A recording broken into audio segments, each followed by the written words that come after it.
up until that point, really. And the other side of this is Ronaldo was extremely poor in this game. He had that chance at the end, and I think that could be his frustration as well. The other side of the coin for Portugal is in these big games, and it was a tight game in the end. It didn't look like it was going to be, but it turned out to be.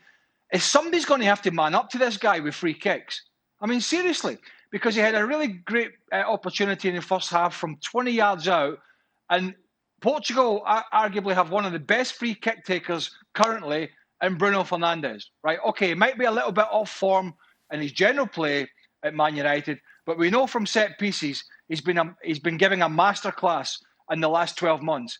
But every time in the main when they see Ronaldo taking a free kick, we know the story. It hits the wall, generally it goes over.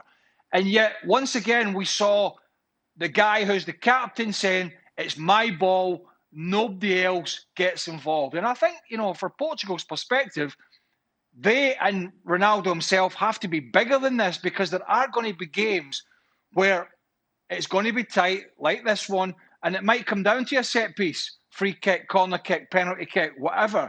And there's no doubt for me that nobody in that Portuguese team has the stomach to say to him, listen, of all your great facets at the moment, free kicks is not the best of them. And we have somebody that can take better set pieces. And maybe if they do that and had done that, might have been a different outcome. But Craig, not only set pieces, there wasn't really much for Ronaldo fans to get excited about today.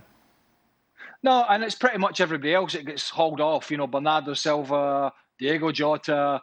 Whenever a change has been made and João Felix come on, it was never going to be Ronaldo. And maybe that's just Fernando Santos doesn't want to upset the apple cart, doesn't want to upset his leader, a little bit worried about the reaction, what the press might say, what he might say. But ultimately, when he's on the periphery of a game and it's a World Cup qualifier, then as a manager, you might have to make a decision. But the decision in today's game was that Ronaldo remained on the field, even though he never looked likely, apart from, he had that one at the end, which was like, right at the death.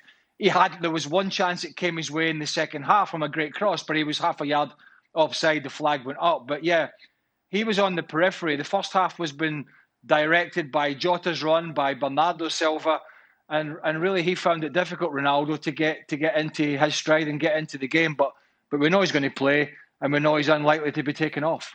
Go on, Jan.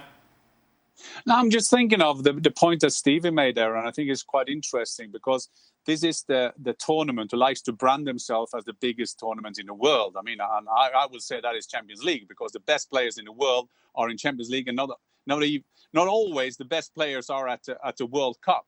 But I think this also go down to politics, because this is the FIFA kind of way to do it. You got like 204 nations or something, every nation one vote. And this is like a compromise saying that you don't have to spend money on this. And I think they devaluate then the tournament in itself. And I think that is no excuse for what we saw today. Because as Craig said, Portugal could be one of the outsiders coming into the World Cup. And Serbia, don't underestimate Serbia. Some good players there. And you saw that also among the goal scorers today with Mitrovic and Kostic, who is now having a great time at Eintracht Frankfurt.